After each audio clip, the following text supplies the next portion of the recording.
Hola, ¿cómo les va? Bienvenidos a Marcos Paz, La Otra Mirada, en el canal 4 de la televisión pública. Ya vamos a dar inicio a este programa.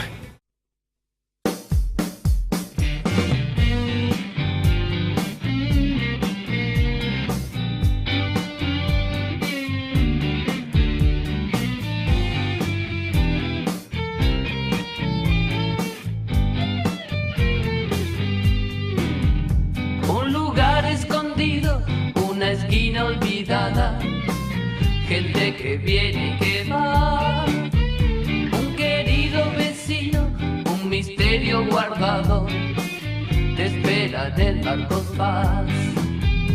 Es porque estamos viendo la otra mirada que nos ayuda a pensar en las cosas cotidianas que pasamos por alto. Hoy vamos a disfrutar. Un lugar escondido, una esquina olvidada, la vía que no está más, un rincón en la plaza, un balcón adornado, te espera en el Marcos Paz.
Hola, mi nombre es Juan José Carmona y quiero ser parte de la colonia Ricardo Gutiérrez de Marcos Paz.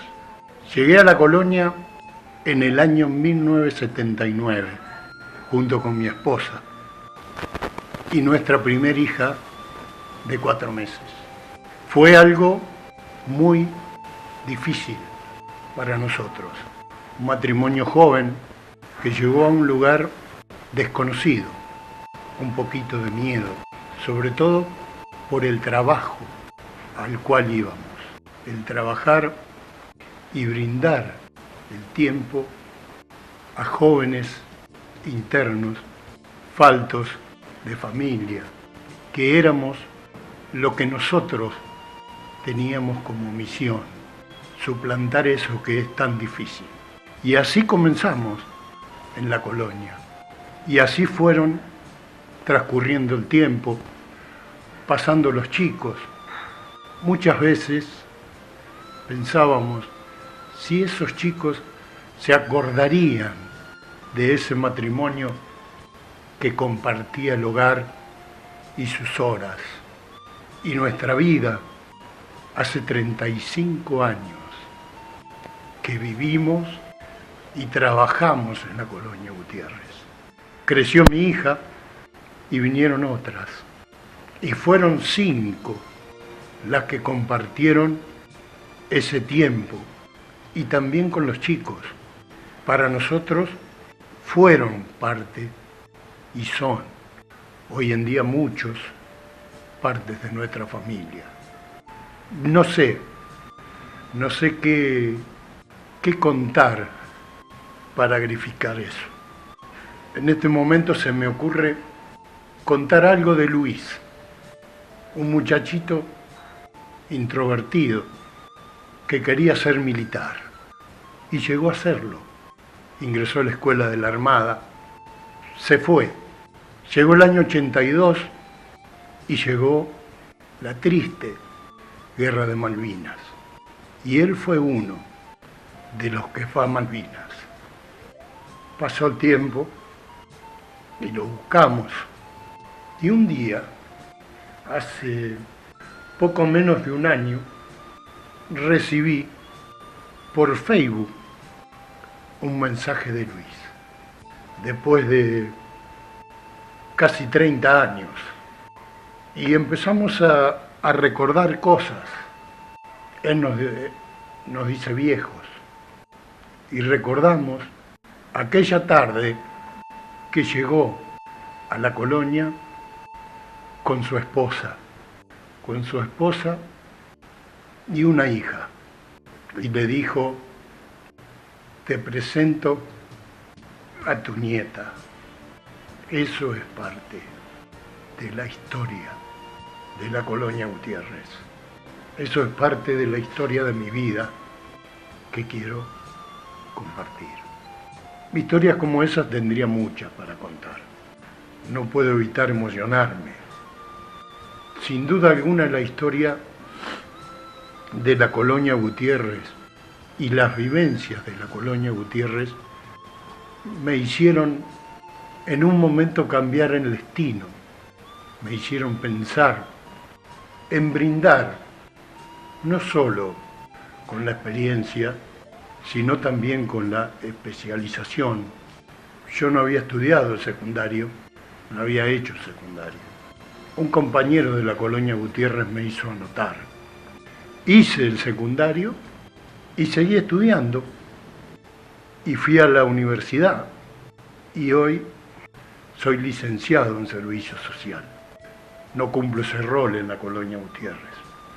En la colonia trabajo en la oficina jurídica, siempre con todo lo que tiene que ver con el chico. Hoy, por supuesto que ha cambiado el paradigma.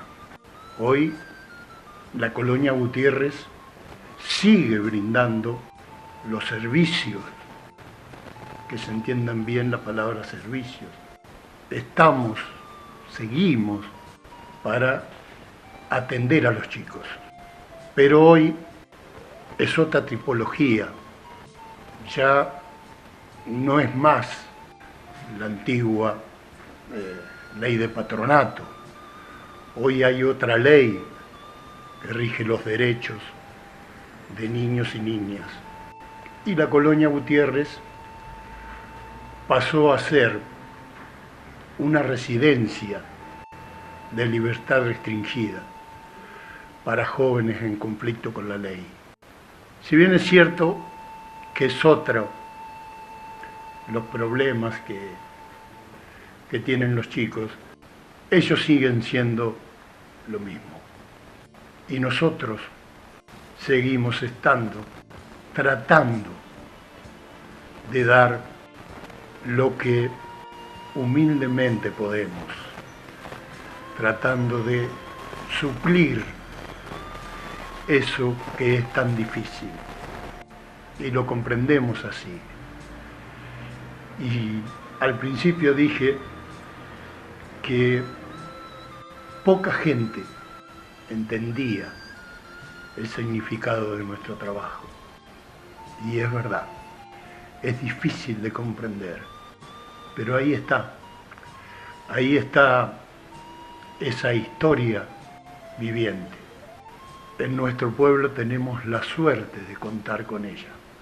Desde 1904, años de historia han pasado, y parte de esa historia, gran parte de esa historia, hoy, a lo mejor sin saberlo, nos cruzamos en la calle, porque hay muchos de esos jóvenes compartieron conmigo desde el año 79 viviendo en nuestro pueblo.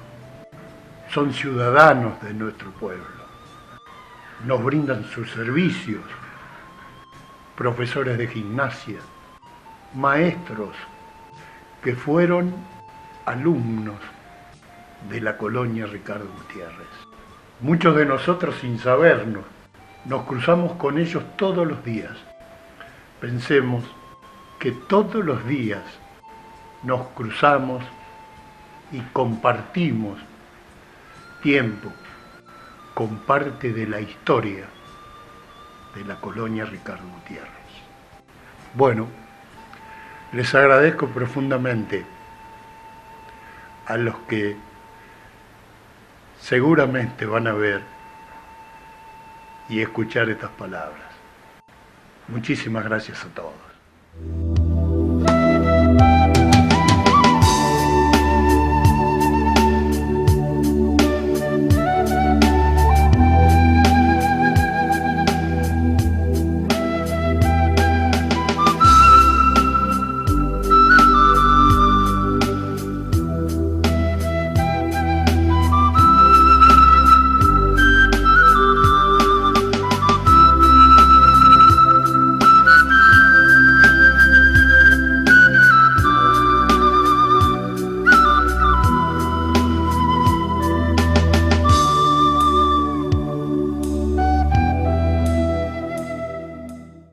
Marcos Paz, la otra mirada. La otra mirada.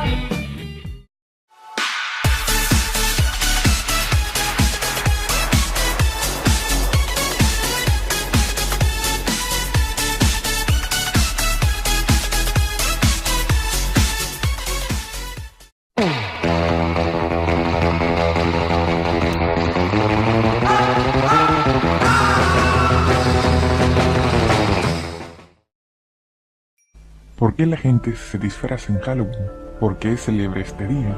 ¿Por qué se cortan las frutas y se ponen velas dentro? Responderé brevemente a estas preguntas.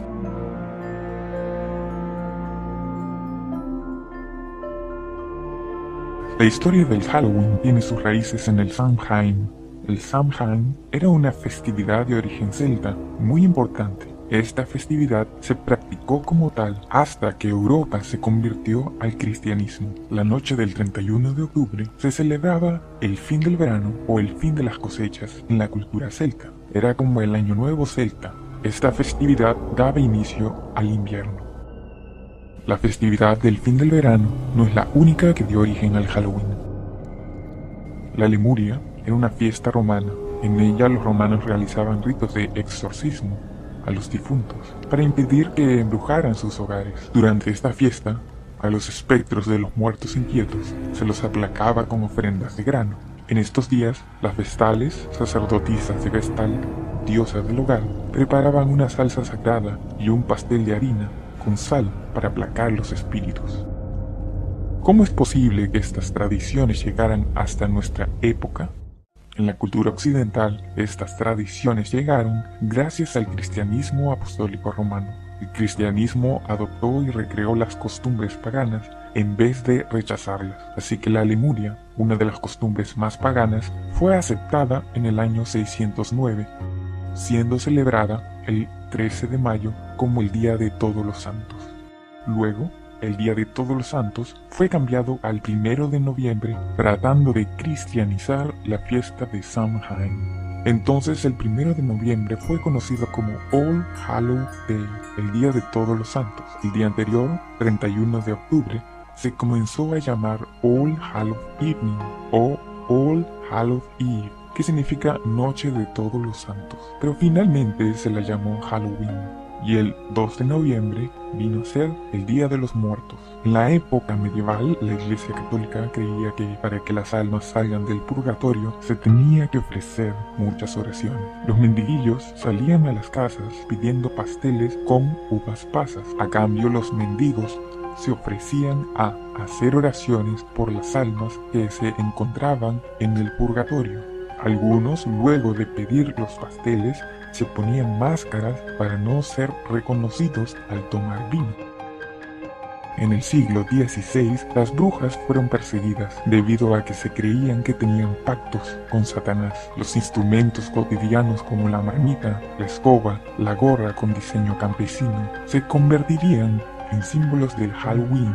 En el siglo XVII, En Inglaterra estaba de moda que los niños ingleses se disfrazaran al jugar charadas, pero gracias a Guy Fawkes, un terrorista que fue sentenciado a muerte la noche del Halloween, cobró otro significado.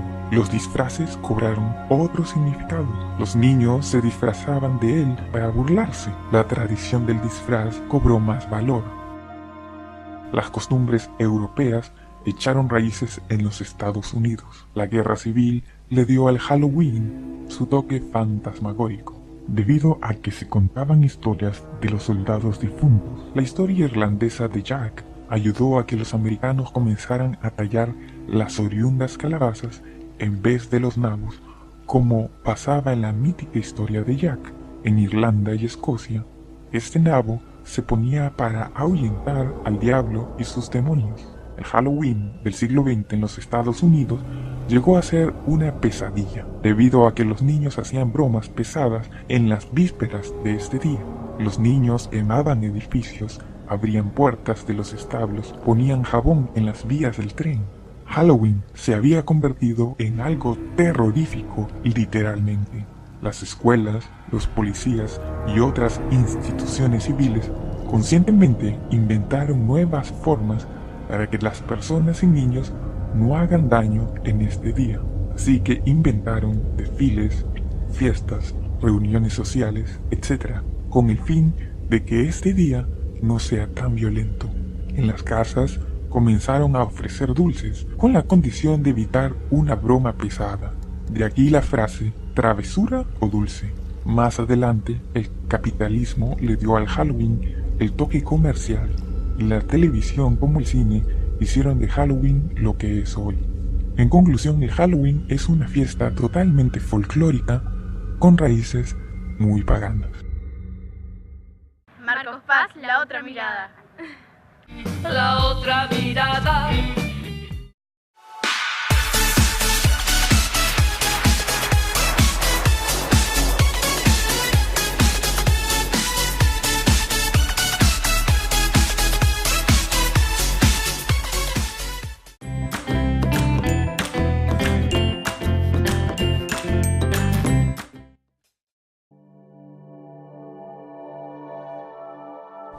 Hola amigos y bienvenidos a Atraviesa lo desconocido otro día más. Hoy os vengo a mostrar las 10 curiosidades más increíbles del sistema solar. No os perdáis el siguiente vídeo.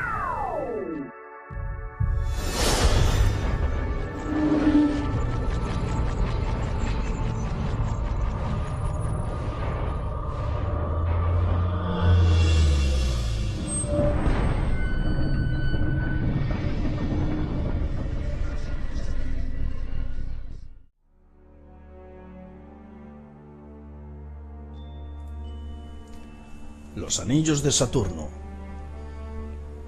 Los anillos de Saturno tienen un diámetro de unos 274.000 kilómetros y una anchura de solo 5 kilómetros, con lo cual si se ven de canto son inobservables.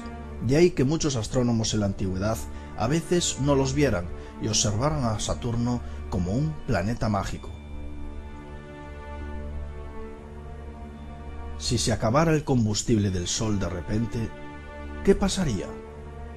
Si se acabara el combustible del Sol de repente, aún tardaría 1.000.000 de años en extinguirse, ya que es el cálculo estimado para el hidrógeno que se fusiona en el Sol. La Tierra está rodeada por un gran halo de materia oscura. Recientemente se ha descubierto que la materia oscura rodea la Tierra.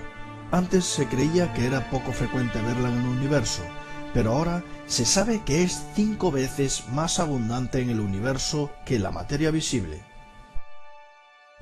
La Gran Mancha Roja de Júpiter es un inmenso huracán. Ese huracán se ha mantenido al menos 3 siglos y podría englobar 2 veces a la Tierra. Sigue siendo un misterio su origen, su color y su tamaño, aunque se cree que sigue ahí gracias a pequeños huracanes que se unen a él con su misma rotación. Los que tienen distinta rotación salen despedidos, como si actuara un gran imán. La Gran Mancha Roja de Júpiter cada vez se está haciendo más pequeña y en el futuro desaparecerá. Cuando esto ocurra, A los pocos años seguramente aparecerá otra. El Sol podría caber en el campo magnético de Júpiter. Júpiter, el gran portero de la Tierra que atrae hacia sí la mayoría de los asteroides, es otro de los lugares más asombrosos del Sistema Solar. No me cabe la menor duda. En él cabrían 1400 tierras y en su magnetosfera cabría el Sol y aún sobraría espacio. De hecho, el campo magnético de Júpiter es la estructura más grande del Sistema Solar. El clima de los otros planetas del Sistema Solar es estresante. En Marte moriríamos aplastados por su atmósfera, su falta de oxígeno. Nos atosigaría hasta la muerte y además quedaríamos congelados para toda la eternidad allí. En Venus no solo eso, sino que acabaríamos derretidos. Y en Urano y en Neptuno quedaríamos sumidos en un océano de diamante, mientras seríamos aplastados por su atmósfera. Eso sí, los diamantes de allí no son sólidos, sino son mares de diamantes líquidos. La montaña más alta del Sistema Solar está en Marte con 27.000 metros. Muchos ya conocen esta curiosidad, pero lo que está claro es que la montaña más alta del Sistema Solar es con diferencia el Monte Olimpo, que mide 27.000 metros. Imaginaros el Everest, que tiene casi 9.000 metros. Esta montaña sería el triple de alta. Venus es el único planeta del Sistema Solar en el que el día dura más que el año. En la Tierra la rotación dura 24 horas y el año 365 días, pero en Venus no es así. Su rotación es de 243 días y su traslación de 224. Por lo tanto, su día dura más que su año. En las nubes de Júpiter podrían surgir formas de vida. En las nubes de Júpiter existen multitud de elementos químicos capaces de albergar vida extremófila. De hecho, el gran Carl Sagan ya lo predijo en su famosa serie Cosmos. En Titán podríamos volar entre nubes de gasolina. La peculiar atmósfera de hidrocarburos y nitrógeno de Titán y su baja gravedad sería un escenario perfecto para dar un salto y volar sin problemas entre nubes y lluvia de gasolina. En Urano y Neptuno llueven diamantes sobre el mar, que también es de diamante. Estos dos planetas tienen polos magnéticos que están desalineados unos 60 grados desde sus polos geológicos. Estas inclinaciones generan intensas concentraciones de carbono, que da lugar tanto a océanos con icebergs de diamantes como a una intensa lluvia de diamantes en estado líquido. Esto es debido a que el carbono sometido a una presión atmosférica elevada de unos millones de veces superior a la de la Tierra, el diamante pasa a ser líquido y además se comporta igual que el agua en esas circunstancias. Gracias a todos por ver otro vídeo de Atraviesa lo Desconocido. Un saludo. Marcos Paz, la otra mirada. La otra mirada.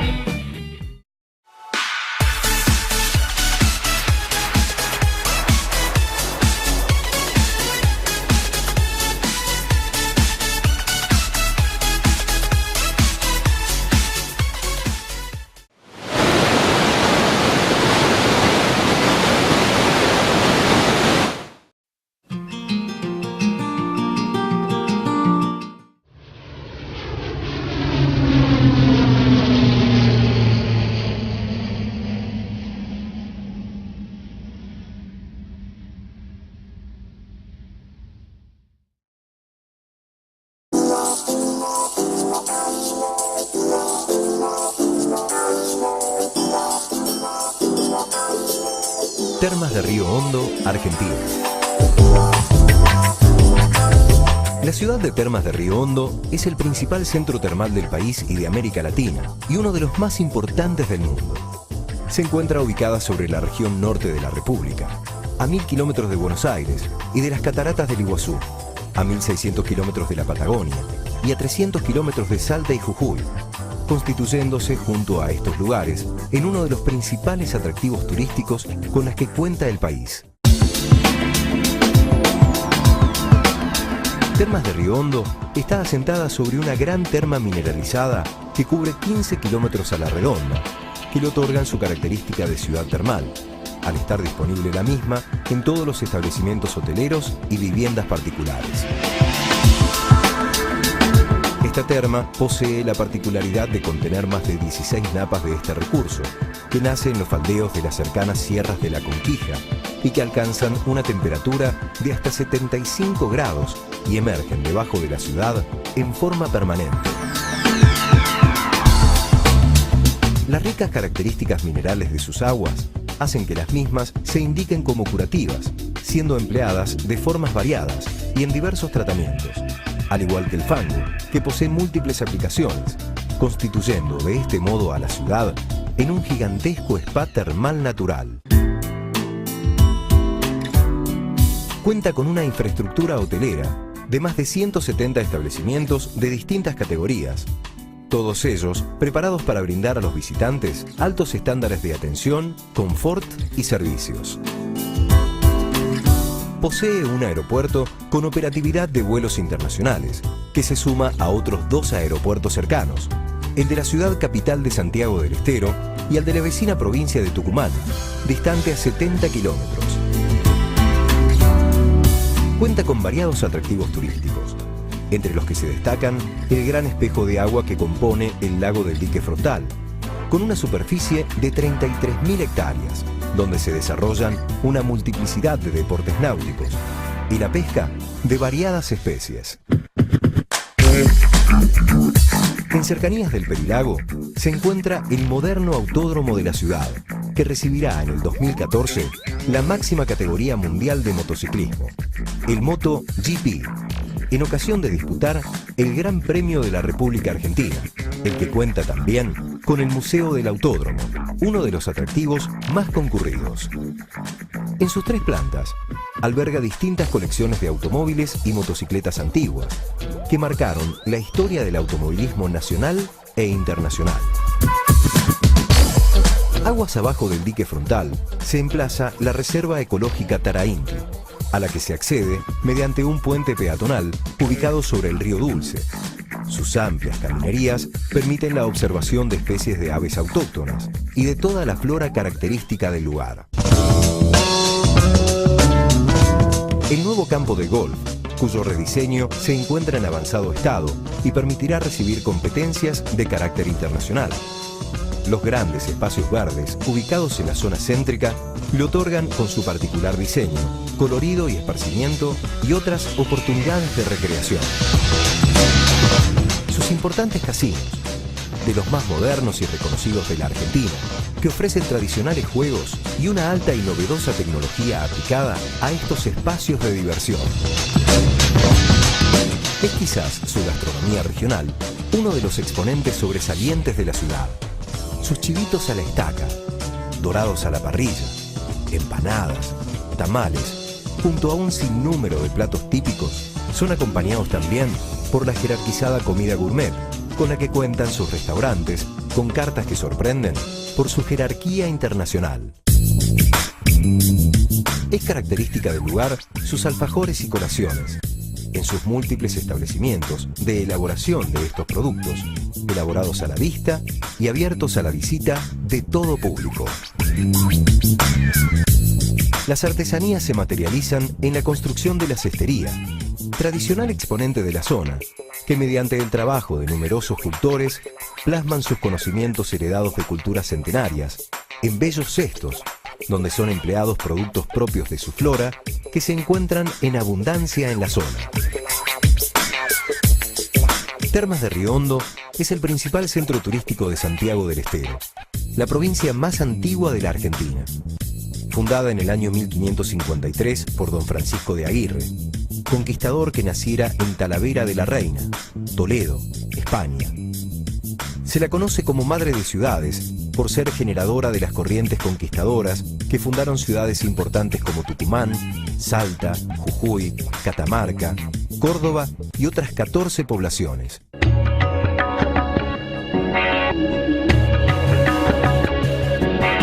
Es reconocida por la diversidad y riqueza de sus expresiones culturales, de hondo raigambre, entre las que se destacan sus particulares festividades religiosas, plenas de colorido y hondas expresiones de fe, mezcladas con manifestaciones ancestrales propias de los pueblos originarios, que las habitaban antes de su descubrimiento. Su musicalidad es un signo distintivo en el ámbito nacional, y son típicas las realizaciones de multitudinarios festivales a lo largo de todo el año calendario. Estas expresiones son acompañadas inseparablemente de las danzas, que son expresadas intensamente por todos los santiagueños. Suman a sus características el fuerte desarrollo de sus artesanías, con una impronta de color que hábiles manos tejen y transforman en los más variados productos de tejeduría en sus tradicionales telares. Termas de Río Hondo, Santiago del Estero, en Argentina. Un fantástico lugar por descubrir.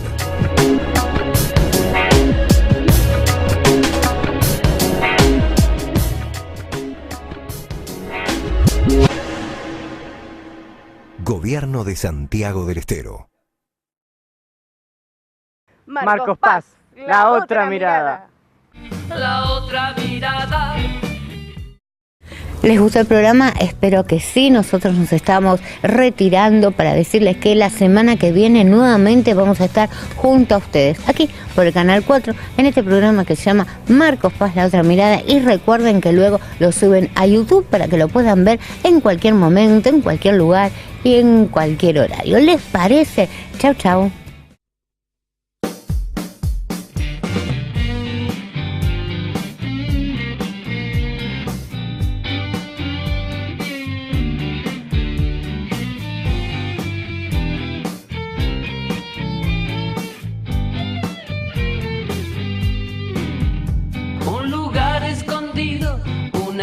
Olvidada, gente que viene y que va, un querido vecino, un misterio guardado, te espera en el Marcos Paz.